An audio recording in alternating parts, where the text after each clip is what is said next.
இந்த கொரோனா காலகட்டம் வச்சு இதில் என்னமாச்சும் எவனுக்காச்சும் ₹1 உதவி பண்ணியிருக்கியா? நீ பவுஞ்சரை வச்சுக்கிட்டு ஒரு அரசியல் பண்ணணும்னு நீ எல்லாம் ஒரு அரசியலா? இருக்கிறவங்க பூரா இன்னைக்கு பவுன்சரை வச்சுக்கிட்டு அரசியல் பண்ணுறான், இல்லை ரவுடியை வச்சுக்கிட்டு பண்ணுறானா? ஃபுல்லாமே இவங்கள்ட்ட பூரா இருக்கிறது இவர் அரசியலுக்கு லாய்க்கு இல்லைங்க. விஜயகாந்த் இந்த தெருவில் தான் இருந்தார். ஒரு நாளைக்கு 200 பேருக்கு மேலே சாப்பாடு போடுவார் வருஷக்கணக்கில். அப்படி இருந்தவருக்கு கூடாத கூட்டமாக விருத்தாச்சலத்தில் அவரே என்ன பண்ணார் சொல்லுங்க? ரிஷிவந்தத்தில் என்ன ஆனார்? அவருக்கு இல்லாத ஒரு செல்வாக்கு நமிதா போனாலும் கூட்டம் வரும். சொல்றது கேட்டுங்களா? தமனா போனாலும் கூட்டம் வரும். இன்னைக்கு ஒரு அஜித்தோ ஒரு சூர்யாவோ போனால் எவ்வளோ கூட்டம் கூடும்? வேற காட்டில் கூடும்.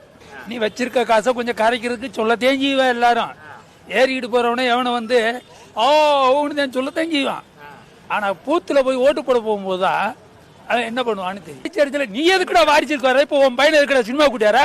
ஒப்பன் சினிமாவில் இருந்தா நீ சினிமாவுக்கு வந்தா மயில இருக்கிற சினிமா கூட்டியாந்தா அது வாரிசு இல்லையா? சினிமாவை விட்டுட்டு வருதுன்னா 200 கோடி வாங்குறியா? நீ எவ்வளவு நீ கணக்கு காமிக்கிற? இந்த இதுல ஒரு படத்துக்கு நீ எவ்வளவு வாங்குற? நீ எவ்வளவு சம்பாதிக்கிற?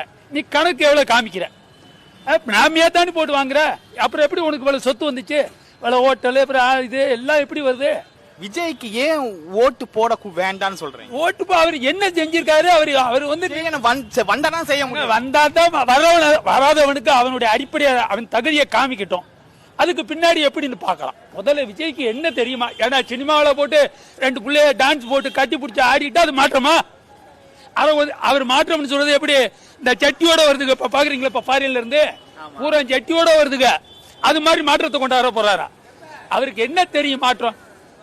அதெல்லாம் எப்படி எங்க பேர பிள்ளைலாம் சொல்றதுக்கு நாங்க அந்த மாதிரி கேவலம் கட்டு போய் சினிமாக்காரன் பேரை சொல்றதுக்கு நாங்க வளர்த்து வைக்கல.